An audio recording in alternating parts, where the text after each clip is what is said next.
Dwight Howard, posibleng pumirma sa GSW. Jokic, kabado na. Pag-usapan natin yan mga repa. Pero bago ang lahat, intro muna tayo.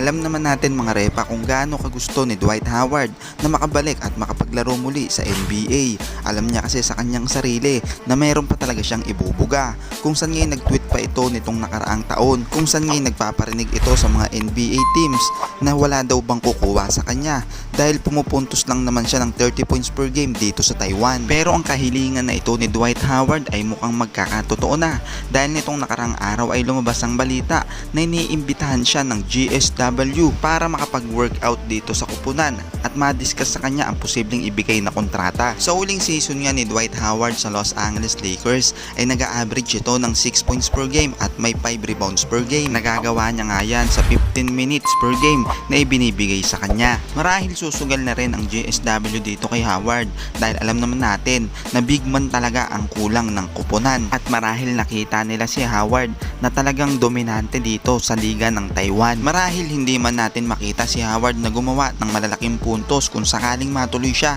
sa GSW ay talagang makakatulong naman ito pagdating sa depensa. Isipin na lang natin yung naging serye ng Lakers at GSW.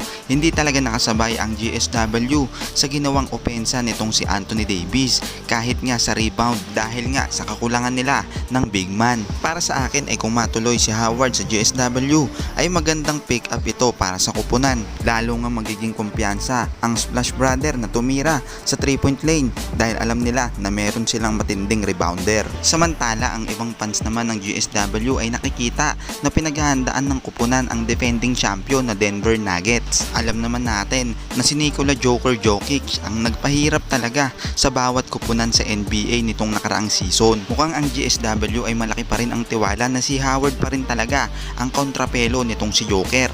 Alam naman natin kung paano ang ginawa ni Howard dito kay Jokic nung NBA bubble. Masasabi natin na si Howard talaga ang isa sa naging main man kung bakit nila natalo ang Denver noong mga panahon na iyon. At bukod nga dyan, nakatulong din ito sa championship run ng Lakers noong 2020. Sa bawat hakbang nga na ginagawa ng mga NBA teams ngayon ay kaabang-abang talaga ang NBA 2023-2024 season. Pero ikaw repa, anong masasabi mo sa posibleng pagkuha ng GSW kay Dwight Howard? Isa ba itong good move o bad move? I-comment mo lang ang inyong opinion. At kung nagustuhan mo ang ating video ay baka pwedeng pakipollow at mag-subscribe ka na rin sa ating YouTube channel. Maraming salamat.